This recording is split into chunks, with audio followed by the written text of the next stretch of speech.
Live from the 607 is the ODPH Entertainment Edition, where we're talking movies, comics, TV, and more. Why don't you join in the conversation? Hashtag ODPH, because here we go.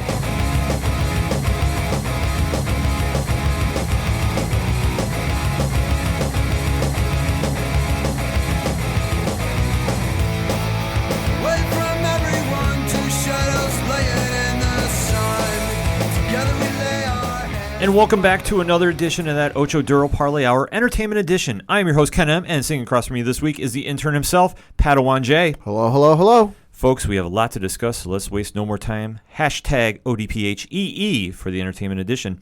This week's biggest news story has to be Deadpool 2 trailer released finally. Finally. The real, dare I say, more definitive version. Yeah. We saw one with Cable, and it was a nice, funny one. Obviously, with just giving it a little taste, but now we have finally seen the real deal. I think, in my opinion, I was already excited for the movie. This, I'm sold on. What's your thoughts on it, Pat? Well, first, let's not forget there was the teaser where it was the rib at Superman. Yes, that is true. There was also that one. This one it looks much in the same vein as the first one, where you're not really getting a lot of story, other than a few little things, something to do with a little boy and Cable showing up. But it looks like it's much of the same kind of humor and stuff going on as the first one. Yeah. To recap, obviously it's the story of Wade Wilson, the Merc with the Mouth, who, obviously made a very bad debut in the Marvel movie universe in Wolverine's Origins, but we will not discuss that because I just want to do that to you. Travesty. But has redeemed himself with Deadpool #1, and obviously Ryan Reynolds did a fantastic job. Meant to play the role, obviously. Oh, yeah. And you see he's now finally coming into his own as the Merc with a Mouth. Obviously, as the movie opens, he's running from a very angry mob that's shooting at him. And just kind of you get a quick backstory that he's been putting in some work since we last seen him. As one would expect. Yeah, you've seen him randomly fighting different groups. One, it looks like it takes place in a strip club. The other looks like it's kind of in a seedy office building type. His usual hangouts. Yeah, you kind of get the wide variety of what Deadpool is. And obviously he's somebody that breaks the fourth wall often. Yeah. Which I think only helps make the character stand out. So this, as we see, you finally get a glimpse of Cable, and you finally have an idea what he's doing. Mm-hmm. And, obviously, if you've been listening to the show, we do talk spoilers, so we just want to remind you before we get going. Cable apparently is looking for somebody. Mm-hmm. I am wondering, as I'm seeing this, he's looking for a kid, and it looks like the Deadpool and this child, or teenager rather, are in a jail of some sort. Sure. I'm wondering if this is their version of somehow this kid has the Phoenix Force. I could see it. Because as you see as the trailer goes on, there looks like there was a fire of some sort where there's just kind of like a wreckage and he's kind of standing in the middle of it. Mm-hmm. And everybody's like, what is going on? And Cable is like, I've come looking for the kid. And Deadpool, it kind of just jumps in and is fighting Cable at first. Sure. So I'm guessing with what we've seen from the original trailers where Cable is walking around with a teddy bear that still has not been explained. And obviously there's been a couple foreshadowings that he's looking for Hope Summers. I don't think this kid is Hope, actually, but I'm thinking that they might pull a red herring and that he is actually looking for Hope Summers, and this kid just happens to be in the scenes where Hope is. Right. That is my guess for the movie. What was your take on that? I think your whole thing with the Phoenix Force is plausible. Cable wouldn't come back in time just for some Joe Blow kid. It's got to be something big enough, important enough that he is making a trip through time to come take care of something. This is, it's not like you're sending in Superman to help, repair a doorway that got broken off somebody's front door. It'd be overkill. But in the whole thing with the teddy bear, it's Deadpool. I can see him having the teddy bear just for no reason whatsoever, and it never gets addressed. Just for Deadpool will make a quip about it. Well, no, Cable's the one who has the teddy bear, not Deadpool. Okay, no, yeah, just making sure. Yeah, no, I can just see him having that whole thing the whole time, and finally Deadpool asking about it. He goes, "Oh, won't I just carry it just cause?" It's Deadpool. I can see that being a thing. I could see it, but I don't think that they would kind of play the humor off him just yet. Obviously, we're getting introduced to him. If you've been a longtime reader of the comic, you know what you're going to get from Cable. Yeah. And definitely, he is a guy that is, no nonsense, straightforward, doesn't do a lot of laughing. Yeah, the first lines I think he says in the trailer, just the way Josh Brolin delivers that line is, you get the vibe that Cable has been through some stuff. He's very tested. He's very weathered. He's been through the grinder more than once. Yeah, and one thing, knowing if you read the comics, obviously since he debuted in New Mutants way back when, Cable has a very interesting backstory. It's complicated as all can be. If you like time travel and you like jumping around from various points of the timeline in the MCU, he's your guy. Just have a whiteboard ready. Yeah, because there is a lot of jumping around, and obviously it's messy in some aspects, but it does make the character more mysterious. Right. So obviously with him debuting in the Deadpool movie, what take are we going to get from him? I think he is looking for somebody to be either a weapon against Apocalypse, which I don't know if they would go this route with Deadpool right now, but I think he's looking for somebody that's going to, extend mutant kind's history and longevity going forward. And I think with whoever he's looking for, that's going to come into factor. I don't know exactly how Deadpool plays into this, other than I think he kind of has a sense that he needs to protect whoever Cable's going after. And obviously you see as the trailer progresses, there is an X-Men cameo of some sorts. Yep. We have a couple old friends. Oh, yeah. Yeah, Negasonic Teenage Warhead shows up. Colossus appears to be back. And also Deadpool does have a very interesting scene where he's riding around in Professor X's wheelchair. Yeah, it's a very quick blink and you'll miss it scene, which makes you think, wait a minute, is that Professor X? I mean, that could be a bonus scene, and they just kind of threw it in there just to get a quick laugh out of everybody. Yeah, I can see that. But as you see, he's trying to recruit his own team to go, I guess, deal with Cable or whatever threat is going to be the main one in the movie. This does lead to X-Force, and I know we've speculated on the show before of who's in it. It was confirmed via, actually, I think his Instagram, Terry Crews is playing Bedlam. Yes. So he's not playing GW Bridge.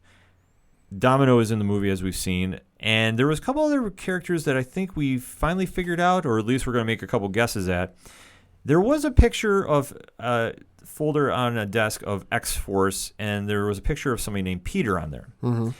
Now, I think if I'm going through my X-Men universe, encyclopedia, I'm guessing that is supposed to be Peter Wisdom of Excalibur fame. Okay. I don't think they're going to do that for the movie unless it's just a quick rib to how many X titles there were when Deadpool and New Mutants and Cable were all out. Could be.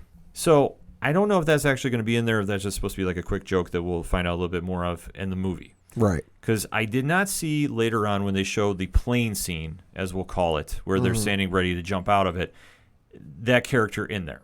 Right. Well, I can kind of see this as a situation where I believe it was, what was it, Captain America 2, where they, you had the scene where the helicarriers were targeting all the major sites in the world, and it zoomed in on New York, and I believe at one point they showed Doctor Strange's mansion. I believe so, too. He didn't play a factor in that movie, and it wasn't until down the road a couple of years, but he eventually, I can see it being something like that, where, hey, we're introducing this now. It's not a thing now, but, we might throw something in down the line. Yeah, and I think that could be very interesting if they want to go that route. I mean, Excalibur, not really the most popular X-Men book, but it does, for hardcore fans, there is a very loyal following to it. So maybe they would go that route. The other characters that we saw that I think we have now identified, I believe Bill Skarsgård is playing in the movie, and I believe he is going to be playing Garrison Kane. Okay. I think, and if you know the history of Cable and his side group, the Six Pack, where Domino is a member of, Garrison Kane has a very lengthy history with that team. So I want to say that's him. I don't think it could be anybody else per se, but we haven't seen any powers yet, so kind of hard to say. Right. So that being said, there was a gentleman, if you pause the trailer, you see somebody in the background with a mustache, almost Magnum P.I. looking. Yes. I'm guessing that's Phantom X. I don't know who the actor is playing that. I don't think that is the Peter that we mentioned previously, because it looks like they're all dressed in white.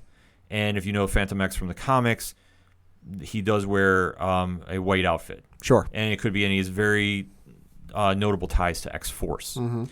The other one that has been more or less confirmed, and I think I'm excited to see, is one of X-Force's most popular characters, and that's Shatterstar. Okay. Now, I have not seen who is playing him. I do know that when X-Force did start out, Shatterstar is one of the most popular members of the team. Yeah. And I think it's going to get very, very fun when we see his character develop with Cable and Domino, and you kind of start seeing the origin of that group form. Yeah. Now, obviously, they're going to be going after somebody. We don't know who. There is a scene, though, Deadpool is fighting somebody, and I'm going to guess he looks like he's in like a bath gym house type deal. Yeah. I think he's going to be fighting the Yoshida family from the Wolverine movie. I can see that. The one that had Mariko and the Silver Samurai. Sure. I think they're going to kind of throw that in. I can see that being like something for the fans. Yeah, just something to tie it back into where he started from, obviously. But It's all connected. yeah, because that's usually how Marvel does, albeit, though, this is not an official Marvel movie. Yep. This is still under the Fox banner, but it's still looking good either way. Yes. And just going from there, Pat, knowing all this information, what's your feeling on the movie now? Movie looks really good. I'm very excited to see it. It'll be good to see Deadpool on screen again. I feel like it's been way too long since we've seen him on screen. I think getting back to your point with the kid, I was just sitting here thinking, depending on where this kid comes from, I'm in my head, I'm thinking he's coming back from the future.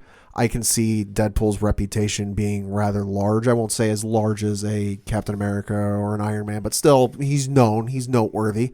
If this kid is escaping something, trying to run from something, possibly Cable, I can see him going back in time and going, well, this Deadpool guy was really effective and getting his job done. I'm going to go find this guy.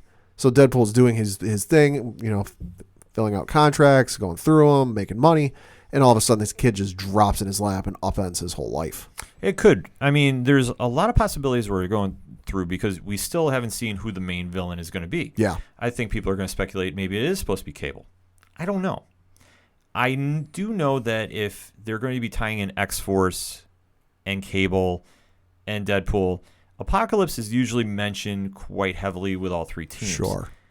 I just don't see it happening on this one. No. I am going to I'll throw kind of a crazy theory out there. What if the teenage kid that we see in this movie is Strife? Ooh.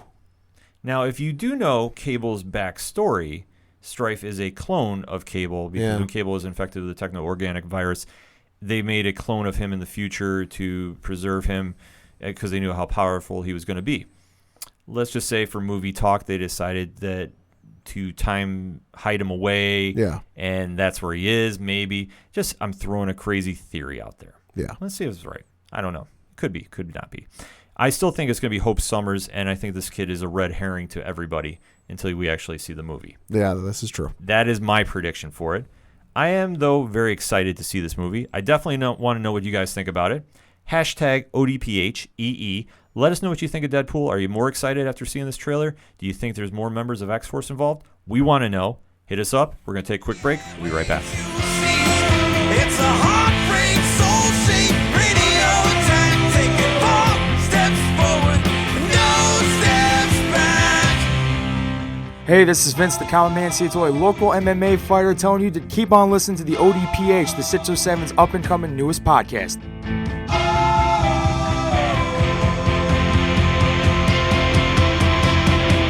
We knew right where we'd be, floating on the airwaves, you see. It's a heartbreak, soul-shaped radio attack. Taking 4 steps forward and no steps back.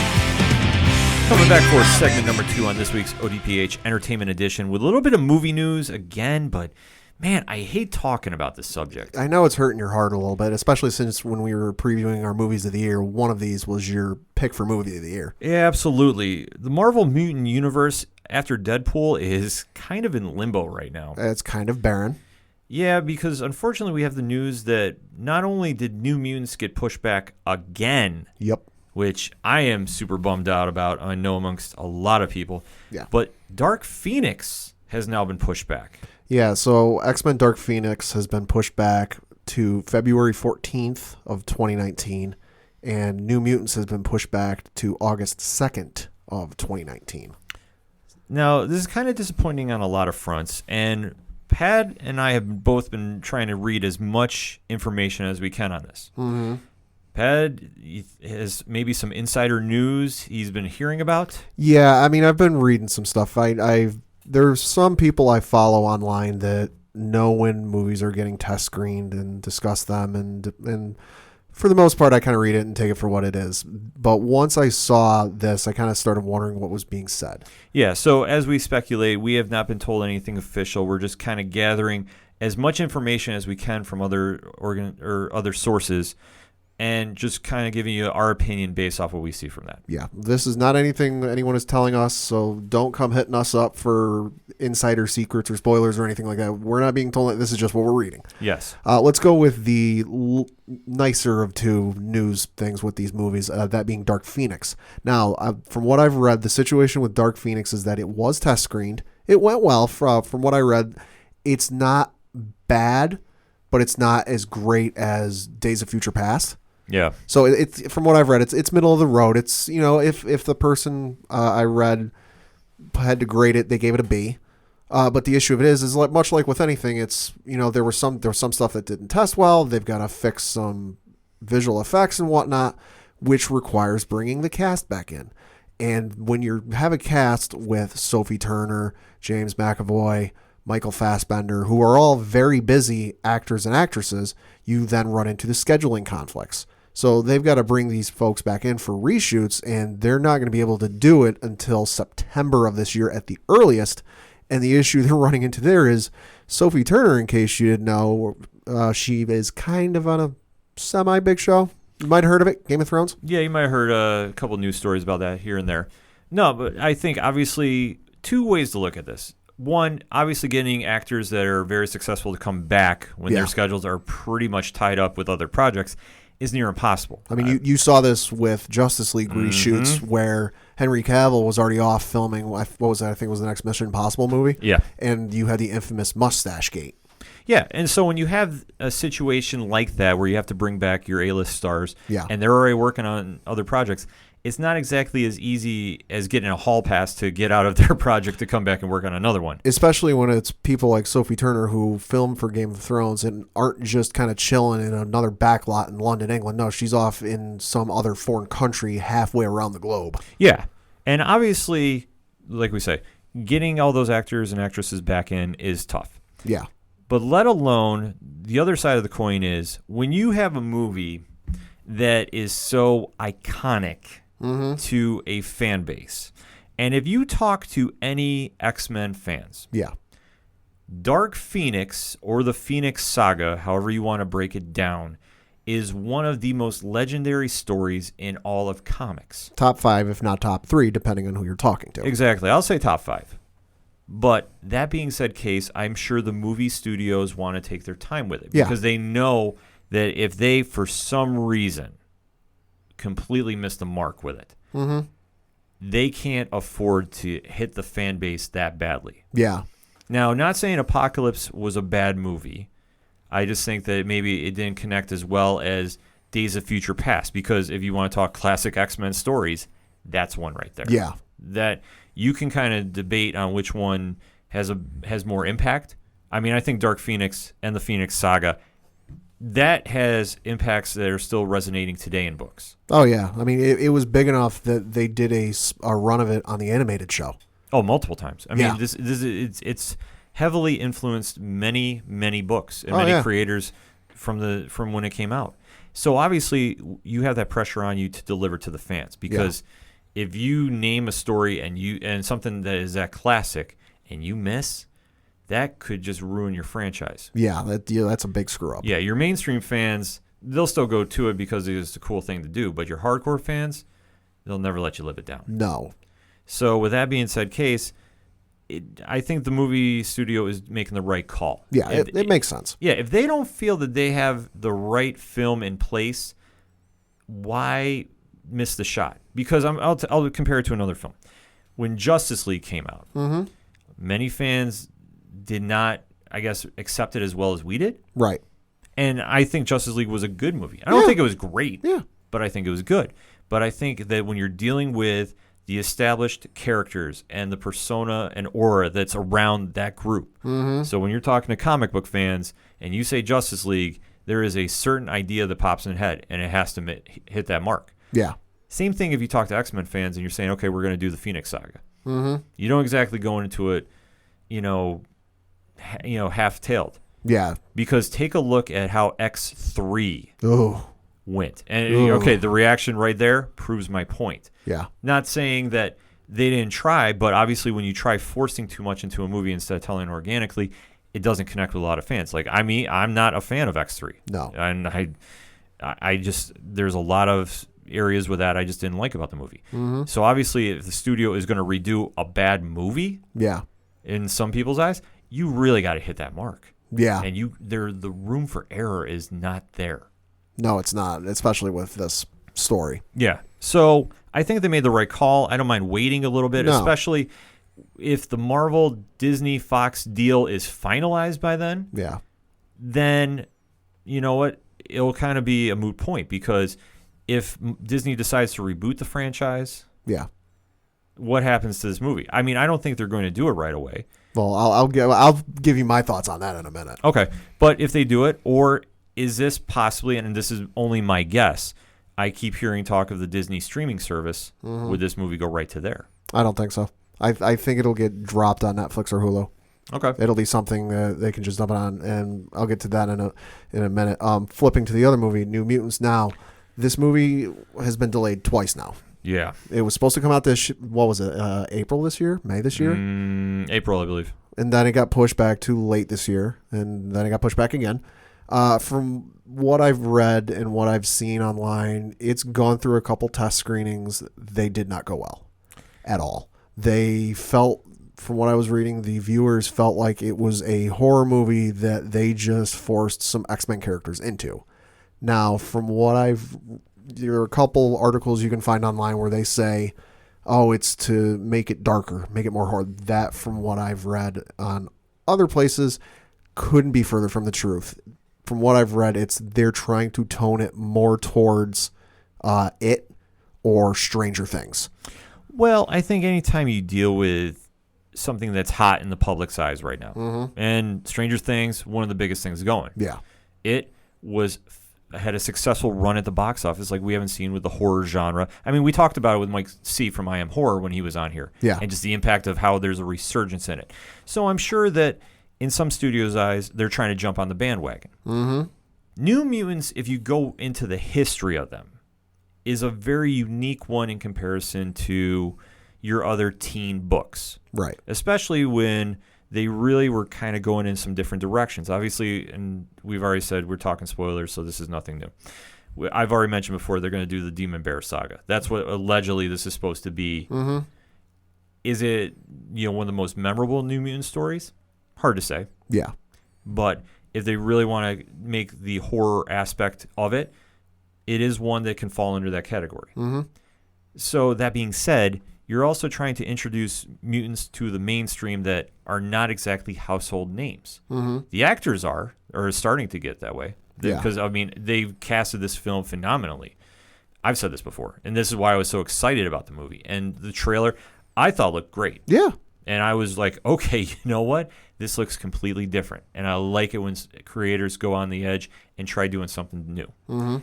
Now, if it's not being received well, it's debatable. Right. Because I've heard that they've also been trying to add in other characters, one of which is the CGI'd Warlock character, which if you read New Mutants, you know who he's connected to, and he does play a part to that team. Right. The pre-Cable team, should I say. Because when Cable took over in New Mutants 87, obviously the book went in a different direction, which is, hey, it is what it is. But if you're looking back at the classic team, yeah, he does play a part in it. So whether they decided that, maybe we should add him in just for nostalgia reasons, connect more with the hardcore fans, maybe. Right. But I'm kind of puzzled as if it's getting pushed back of the reason why. And if it's not testing well, okay. If it's not, what's the problem? And, where is it? Because I think right now, doing a superhero horror film, I mean, is got to be a great idea. Oh, yeah, especially not even given how well it did or how well Stranger Things has done. It's like we said before, it's something new. It's something different. It's something that a whole group of people can latch onto. Yeah. And I think, though, if they get it right, this will all be for nothing. Right. And then getting back to your where will they end up? Now, these movies getting delayed has nothing to do with the potential sale of Fox to Disney. That is still in the works. That is still going on. It's still being worked on and going through its process. However, it will play a part because there's some people speculating online that, the Disney deal with Fox will have no effect on these movies because these movies are going to come out before the sale goes final. Let's just say there are certain things going on behind the scenes to speed up this process. Yeah. If you dig online, you can find what I'm talking about, but I'll just leave it at that. No, and that's a fair point because, I mean, we're hearing so much speculation that us as fans, we're just trying to make the best, idea, I guess, from what we're reading because there's so many people talking. Right. You want to make sure that as a fan, you're given your best interpretation of this. I've heard a lot too, and I guess the way I'm taking it is, yeah, the film is going through, but this is already a contracted idea that already went through. Mm-hmm. So this is already just be excess baggage. Yeah, deal. And I think neither of these movies will get a theatrical release. That's an honest take. And here's the reason I say that. I've read online a couple places that should the sale go through and X-Men and everything Marvel that Fox owns goes back home, Kevin Feige wants to reboot the X-Men and bring them into the MCU, which understandable. Now, the other thing of it is given who I've read, the villain could be in Dark Phoenix, has something to do with another Marvel movie that is coming out 3 weeks after Dark Phoenix would, as it's listed, and it would be very conflicting with what's coming out 3 weeks later and very confusing for some people. You know what? Come to think of it, all right, since you're bringing up that point, I'm assuming the movie you're talking about is Captain Marvel. Yep. Okay, that does make sense on a certain aspect. Given the potential villain, I'm gonna be as vague as humanly possible. If you want to the listener want to dig online and find what I'm talking about, you can.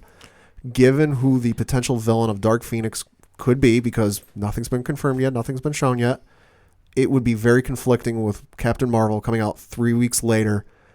And should the sale to Disney go through, I think Disney will dump both of these movies on either Netflix or Hulu, and it won't get a theatrical release.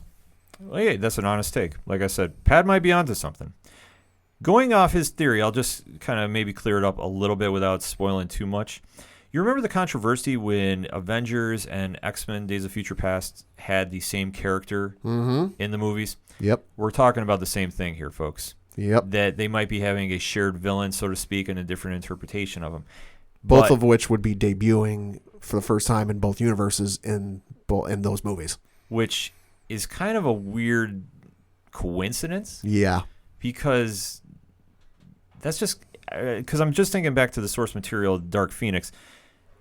I don't see how that would be connected, so to speak, with Captain Marvel. Now, I'm not doubting your theory because anytime you get into the Marvel Space Odyssey and all the different factions, so to speak. Well, when I say connecting to Captain Marvel, I mean villains for both movies would be making their on-screen debuts. Yeah. First, it would debut in Dark Phoenix. This is if it gets a theatrical release. And then you would have them making their MCU debut 3 weeks later in Captain Marvel. And this would be like apples to oranges in terms of villains. It would be very confusing if that is the case. Either way, we are bummed that the movies are going to be delayed. Yeah. Especially New Mutants. I am very fired up about that. Oh, yeah. Because that is such a great concept. But if they get it right, that's the major point with this. If they get it right, this is all for nothing. And you know what? I'm cool with you delaying it. Yeah. I'm very cool with it. Because obviously you hear so much different stuff going on the net. And like I said, we've been trying to make our best theories about this as well going into it. My take on it is, you know what, delay it if you're going to get it right. Mm-hmm. Or, you know what, scrap the project if you have no chance of getting it right. Mm-hmm. Because obviously with the deals going through, and I know everybody's waiting on, bated breath of, is Marvel going to get all their characters back? If that goes through, sure, they're going to reboot. Would they do it right away with every character involved? Hard to say. Mm-hmm. Hard to say. The X-Men and Fantastic Four, obviously the two big targets there to reboot. But do you really go there or do you try adapting? That's going to be the fun thing to watch. We want to know what you think. Hashtag ODPHEE. Let us know. We'll take a quick break. We'll be right back.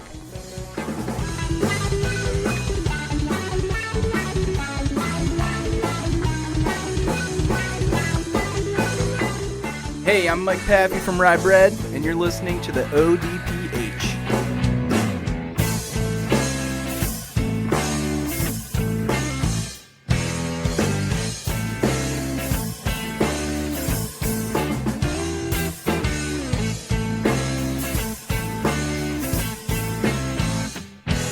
Coming back for segment number 3 on this week's ODPH Entertainment Edition.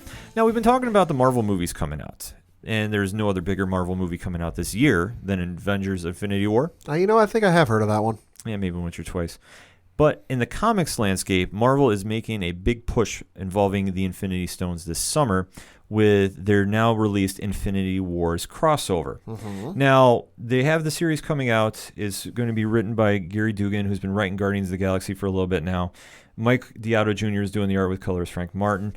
And they've revealed the cover art for it, and I'm not sure what to make of it thus far, but they have introduced a couple major players involved with the crossover event. Adam Warlock, Gamora, Peter Quill, Star-Lord from Guardians of the Galaxy fame, Captain Marvel, Doctor Strange, and Loki. Interesting. Now, where this all goes, I am not 100% sure, because this has potential to go a lot of different ways. I think it's just going to be a lot of people trying to get their hands on the Infinity Stones and keep it out of Thanos' hands. That'd be my guess. It would make a lot of sense because, obviously they're going to try tying in a lot of stuff going with the movie coming out. I think it has potential to go a lot of different directions. I don't think it'll be an Infinity Gauntlet rehash. No. Because obviously we're going to be seeing that in the movie, which I'm so excited about seeing. Oh, yeah. But I think for the comics event, I think they're doing the right thing. Obviously, you want to tie in your big characters with what's coming out. And I think you're going to get a lot of mainstream attention to it, which, hey, the more the better. Oh, yeah. And it makes sense that they're going to have Loki in this thing. I mean, given Loki's mischievous ways, it makes sense. He's always going to want to go for these things. He's always got to be the guy on top. He's always got to be the guy in charge. And when you're trying to do that, go for the biggest weapon you can get. And especially because Marvel is doing a bunch of resets of their major characters, it makes sense. And obviously, if you want to tie it into more so of the MCU movie universe, there's a connection between Loki and Thanos that really has not been touched upon. Hinted at. It's been hinted at since Avengers 1, but they've kind of steered clear of each other thus far.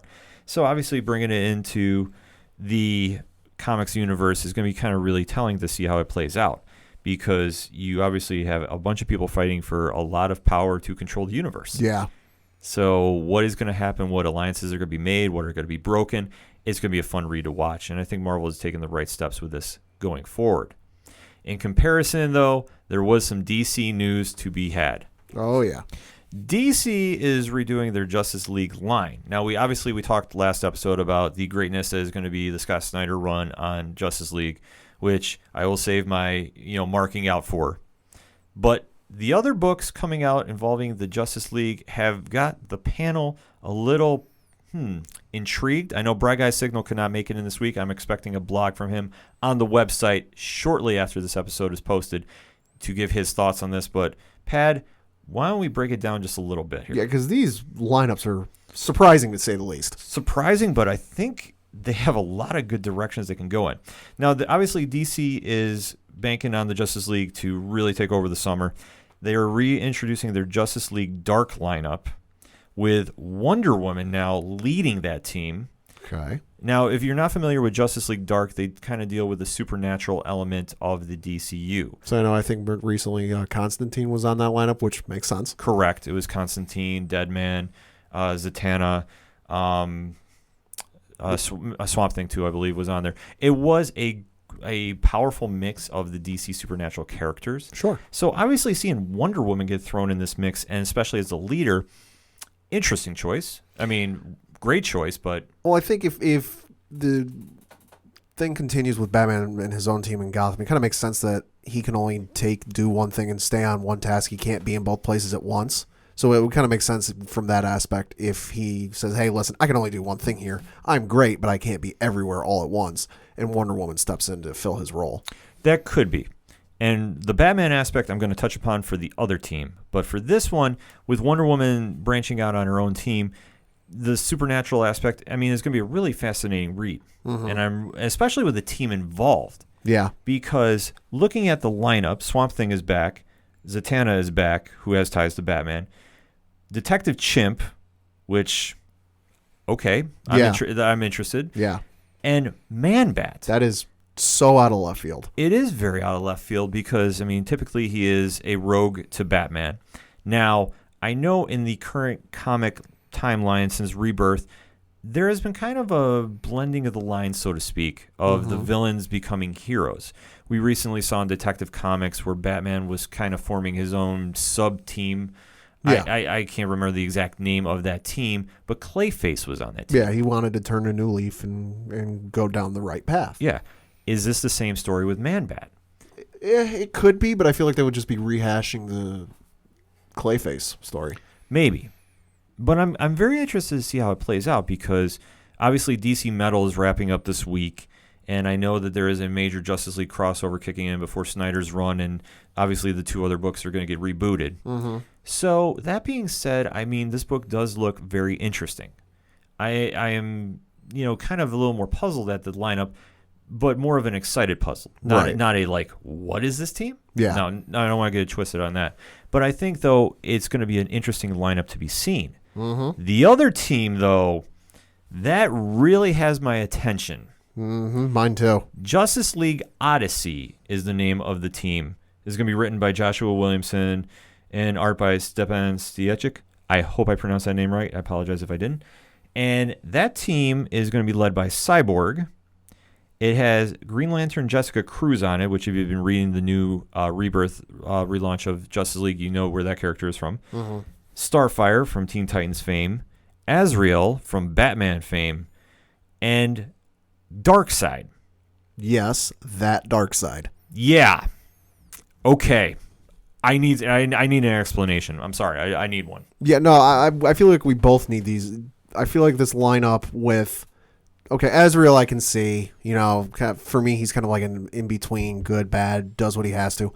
Darkseid, though, that to me, straight, like I feel like I would only see that if like there was a threat coming that was bigger than him, that he saw it as a threat to his existence, the hero saw it as a threat to their existence, and he would say, okay, let's put our differences aside. We got to take care of this.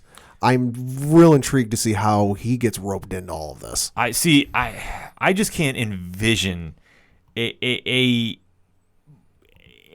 scenario where he is like, you know what? It's time to be a hero. Well, and here's the other thing. How are they going to be okay with it? Because like the Marvel equivalent would be like, Loki walking into the Avengers Tower and going, hey guys, I want to help you out now.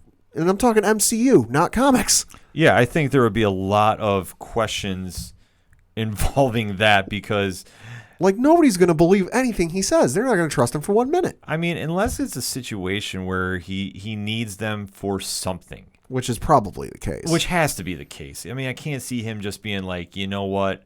Yeah, sure, this makes sense. I'm bored and it's a Saturday. Let's try this. Yeah, like, I can't envision it. And I'm just sitting here just trying to wrap my head around it, like, how are you going to put the biggest bad guy in all of the DCU on a heroic team? See, I just can't. I can't. I'm struggling with this. I wish I was in the room when this got announced. I would have loved to have heard the crowd's reaction. Yeah, I can imagine. I think everybody's going like, "What?" Yeah. Like, sorry. Did you mean like another one, or are we talking like an Earth 2? Yeah. Or just. I mean, I'm sure the story is going to be interesting. Oh yeah. To say the least, but I'm sitting here just going, okay. It makes no sense to us now, but there has to be a reason Darkseid is on that team. Like we said, he's not doing it because it's a Saturday afternoon and he's bored. No, there has to be an ulterior motive. I mean, this is kind of like, I know a few Justice League editions ago when Lex Luthor was on the team. Mm-hmm. I believe Captain Cold was on there too. It's like there's reasons villains join up with teams like that. Yeah. I mean, I'm interested to see. I think this, but one thing I will say as a fan, though, I'm loving the idea of Marvel comes out with a big announcement, DC comes out with one. Yeah. It's kind of the back and forth, like the friendly competition is there again. Mm-hmm. Because I know we've been very critical in the past on Marvel has kind of transitioned into a movie company that makes comics occasionally. Yeah. Where DC is a comic book company that does movies occasionally. Mm-hmm.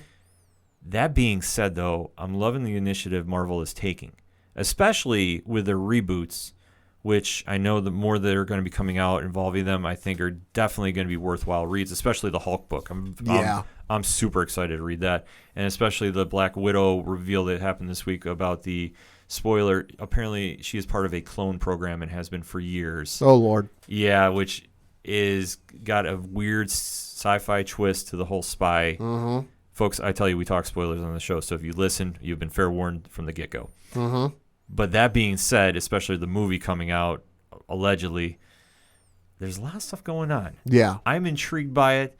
What is your take on it? Do you think Marvel is currently winning? Do you think DC is staying on top? We want to know. Hashtag ODPHEE, especially if you can figure out why Darkseid's on that team. I want to know. Let Pad know. We need to know.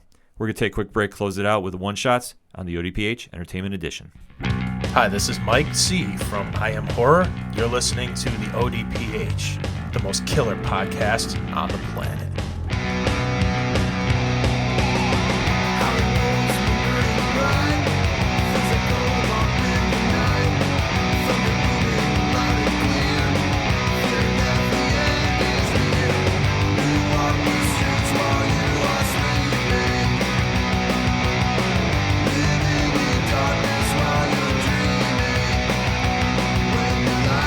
Closing out this week's ODPH Entertainment Edition with our one-shots. Pad, what do you got? Well, premiering this Friday on Netflix. I know I mentioned it a couple weeks ago, but the time is finally here. Season 2 of a series of unfortunate events is debuting on Netflix. Okay, break it down. It's the next couple of books in the 13-book series turned into a TV show starring Neil Patrick Harris. Patrick Warburton plays the narrator. Season 1, fantastic adaptation of the source material. It says it's a series of unfortunate events. It would seem like it's a dark and depressing show. It's not. It's a very good watch. I recommend you go watch it before season 2 comes out. There's only, I think, about 8 episodes, so you can very easily power through them before season 2 debuts on Friday. That's what I'll be watching, and I'm real excited for it. It does have a lot of promise to it. I mean, I was never a really huge fan of it the first time around, but it did grow on me. Yeah. So thus, obviously, getting ready to see season 2. I'm definitely pumped up to go check it out. My one-shots, I keep hyping Deception on ABC. If you're looking for a fun watch on Sunday nights, I got to recommend it. 10 p.m. Eastern Standard Time. The story of Cameron Black and his fall from grace, so to speak, as a magician, illusionist, who has now become involved with the FBI about solving crimes. Mm-hmm. It's Magician Impossible. The show is just fun. It's an entertainment, a very old school vibe to it. Sure. I feel that is just, if you really like the Mission Impossible mixed in with humor and magic, this is your show. Yeah. It hasn't really hit its stride yet, but they're getting there. I mean, every episode has been better, and they're not just sticking to the cliche formula. Right. They've really kind of changed up what they do from the typical crime drama. I know last week's episode was a art dealership hostage escape, Ooh, okay. which was definitely not what you thought you saw. And it's just it's a lighthearted. I mean, it's not so serious. It kind of is in the same vein of like a Castle. Sure. If you watch that, I think the show is definitely growing on viewers, and I think if you give it a shot, I think it'll be definitely worthwhile to it. And another show that I'm excited to see as it's coming back next week, and we'll kind of get into a little bit of if we don't have the show next week, the reason why. Yeah. Legion is returning to FX next week. The story of David Haller, who is Professor Xavier's child that is got more power than he knows what to do with. And then some. And a backstory that you just have to read to believe. Yeah. Now, season 1 is definitely one of the most visually impressive shows I think I've ever seen. It was I would say it was the best comic book TV show last year. Absolutely. I think without question. I mean, Agents of S.H.I.E.L.D. gave it a good run. Yes. For how great season 4 was, but Legion was so over-the-top impressive. Yeah. That, when you watched it, you're like, okay, am I really watching this, or is it something else? Or honestly, it kept you guessing. Albeit, though, I did know who the villain was after the first episode, and I did tweet it out, and man, was I hearing about it. Yeah. But yeah, I read a lot of comics. It's one of those shows that you think it's going one place, and then it twists and it goes the complete opposite direction and ends up in places you didn't know, think, or consider it could go. No, and especially when they actually confirmed my theory that it was the villain. Yeah. Because it's an excellent choice for the villain. I know that villain is going to be back this season. Oh, yeah. Albeit, though, I am guessing in a different form. I have not seen anything about the show, reviews early or anything like that. I just know that season 1 was so phenomenal that season 2, I'm willing to give it a shot, and I definitely recommend it for you guys as well. I do too. That's all we have for this week's edition of the ODPH Entertainment Edition. So for Padawan J, Thank you. I'm your host, Ken M. Now, before we end the show, though, we want to give a warning for next week's show. Not really a warning, but a disclaimer. A heads up. We have had a ton of requests to cover sports entertainment. Mm-hmm. And there's no bigger event going on in the world of sports entertainment than WrestleMania. Oh, yeah. So as a way of saying thank you to all our listeners who have made the show the success that it is today, we're going to do it. Oh, boy. It's going to be good. It's going to be something, all right. Now, is this going to be a regular thing? Probably not, unless, of course, the download numbers are through the roof. We need to break our servers to do another one. But who says we don't listen to our fans? So next week's ODPH Entertainment Edition is going to be all about WrestleMania. We have some special guests lined up. We will be announcing them over our social media this weekend. So make sure to stay tuned for that. But if you're looking for just the regular movie, TV, and comic talk, make sure to check out the blog section on the website because we're going to be hitting that pretty hard next week as well. So once again, thank you for listening to the ODPH Entertainment Edition. We'll see you next time.